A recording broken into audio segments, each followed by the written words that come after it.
Hi guys, happy Saturday. I don't know if you guys are having a crappy April 1st day like we are. And I shouldn't even say crappy. I say crappy only because I had to drive in it. But if I was able to stay home and be cuddled in my blanket, then maybe not.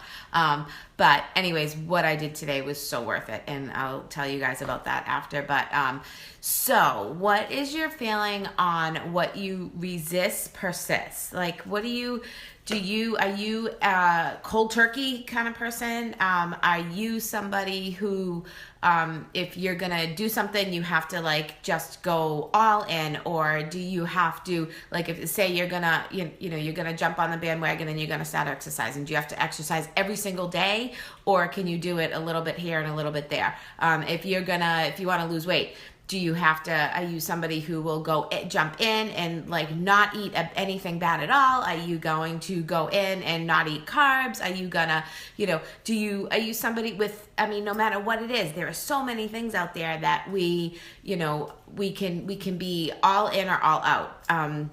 And what I've learned is to try to find that complete happy balance, right? And we talk about that all the time. And mindset, shocker, right? So what I felt, in every single time I talk to you, I am only going to talk to you about what I found that has worked for me and the people that I coach every day.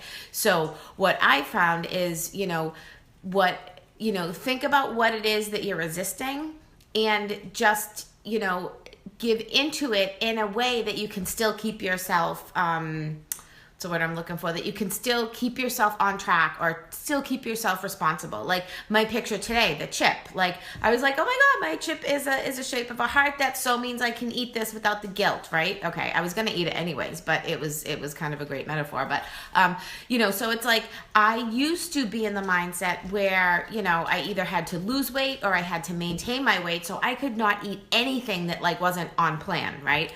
Or that wasn't approved by whatever it needed to be approved by. When my mind shift changed, what I did was I look at it more of a lifestyle, like I talked about the other day, setting a weight loss goal versus a weight loss journey. I had a mindset shift, and I'm like, okay, so this is how I'm going to live forever, and I have that mindset where if there's something I want, I have it. And it doesn't mean that I have a lot of it. It definitely takes self-control. I have, my big downfall is like salty things like chips or, something like that. I don't really care too much about, the sugary, the chocolate, like that stuff. But don't let me go down the chip aisle, because that could just be a complete disaster. So what I used to do was, like, if I was having a craving or wanted, something salty, I would buy a bag of chips. But I would buy like a bag of chips, like a bag of chips, like a big bag of chips, right?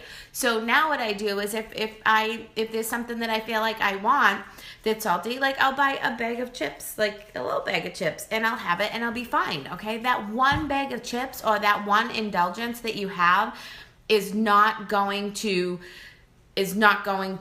like kill everything that you did. Now, if your mindset isn't right and that one thing completely throws you off, then yes, it can, but it doesn't have to be that way, and a mindset is learned, okay? A mindset is learned. You practice, you learn, we were doing a training, and one of the things in business training, is learn, implement, teach, learn, implement, repeat, something like that. So it's like that can go in your business, and that can go in your life, and that can go in your lifestyle change, in your workouts, in your nutrition, all that stuff. Think about conversations that, you want to have with people, that you're not in communication with because of whatever, or somebody does something to upset you and you don't have that conversation with them, and it fuels it inside, and it just builds and builds and builds. And then what happens? You either don't say anything and you hold it in, and it stays there because it doesn't just go away.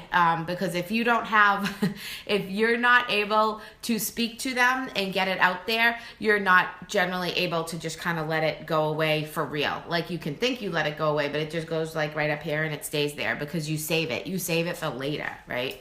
If that, you resist that conversation, that conversation is going to persist, and they're going to one time do something that is going to like make you completely lose your mind, right?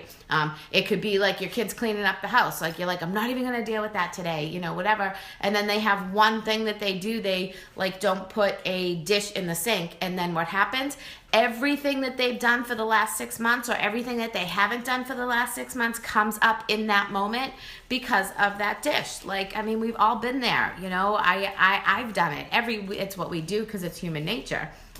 So what I want to share with you guys is, what I've been able to do is just, when I feel that I'm resisting something, I first of all, I'm aware of it. So that's a plus, be aware of when you're resisting something, and I know if it's like a training I want to take or a class I want to take, and I know it's going to better me, but I'm afraid of it. I'm afraid of the accountability. I'm afraid of, whatever it is. I'm like, okay, I'm feeling that little pull in my belly. It's something I got to do, this communication course that's happening this weekend at Landmark. We had a communication course a couple months ago, and I resisted coaching, and I'm like, nope, I'm not going to coach it. I'm not ready. I didn't see myself as able to coach this high level of a course, and I didn't do it. So then another course came around, and I'm like, I'm feeling that pull in my belly. Like, I think I can do it. And if I don't step into that role and see myself as that person that can be a leader and coach, then that's not the person I'm going to be. But I was resisting it, and it wasn't going away. So I stepped into it, and that's what I'm doing this weekend, and it has just made all the difference in the world. And like, I feel great and I feel powerful, and I got very little sleep last night, and it's going to be a really super long day tomorrow, but like I'm totally cool with that, and it's awesome because I embraced it just like I embraced my heart potato chip today. So anyways, just take a look at in your life what you're resisting, whether it's related to food, relationships, your kids, your dogs, your house, like whatever it is, take a look at what you're resisting and just, think about it. Is it something that you can let go? Is it something that you can just have like a little heart-shaped chip? Is it a conversation that you can have that could just free up, all that extra space in your mind that it's consuming? Because it's always a lot of times seems more difficult to just have before having the conversation, the build up to it, that we create the stories in our heads. That's more difficult than the actual conversation. So just think of that. Step outside your comfort zone, step outside your comfort zone, and, let me know, like send me a message if there's something that you're resisting and that you take action on that. I'd love to hear from everybody and to hear what you guys do. So anyways, I am off to have my coffee and get in my comfies and get some work done. So you guys have a great Saturday, and I will see you guys. I am off the grid tomorrow. I am going to be coaching my first ever communication course, and I'm super excited. I can't wait to share that experience with you guys. So have a great day today. Have a great day tomorrow, and I will see you guys on Monday. Happy April Fool's Day.